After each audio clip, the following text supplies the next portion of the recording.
All right, so I figured the easiest way to show you how I did that belly band on the invitation was to do a video. So it's actually 3 separate pieces.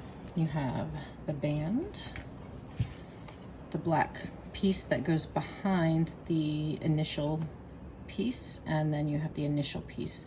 And with this, the cut file comes without letters in there, and you just take the letters in whatever font you're using and you stick them in, size them to the right size, and then you weld them in and it will cut out this way. And so then I just take that and use my glue pen to apply glue. I like this glue pen because it has a very fine tip for these lines.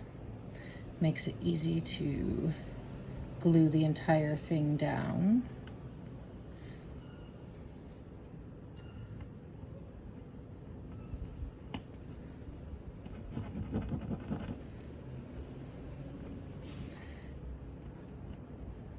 All right, I've applied my glue. Going to flip it, carefully place it on here, and glue it down. Sometimes there's some extra glue. I try to wipe it while it's still wet. It will, you're able to reposition it a bit if it's not quite in the right spot. With this glue pen, it's the Zag glue pen. I just got a Michael's, but really any paper crafting glue pen will work. And then if you have a little bit of glue on there, once everything's dried, you can take a little Q-tip with alcohol and just do a quick wipe over and it will take the glue right off. For the band, I take my invitation, kind of center the band. I'll bring the 2 ends together towards the middle. I have measured it out and tried to do it super precisely, but I didn't find that the results were any better. I just try to make it slightly wider than the actual invitation. And you'll see there's a little gap, but it doesn't matter because it's going to be held together with this piece that we are going to glue on. So I'm just going to apply glue to the middle where it's going to stick to that band. I left a little blank spot in the middle where that gap is on the band so it doesn't glue down to the layer beneath it.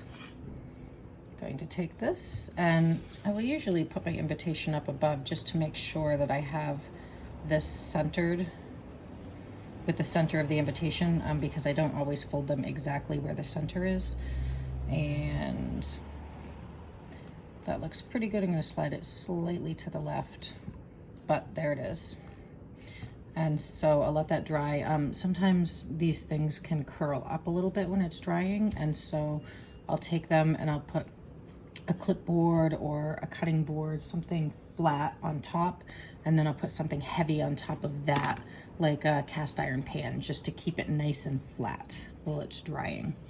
Here is one that's already dry, and my invitation, and there's my little insert. I chose to put them inside the invitations. It's just easier for packing the envelopes. I'm just going to bend it slightly so it's easy to slip inside the band, slide the band up halfway, adjust it just a little bit, and there you have it.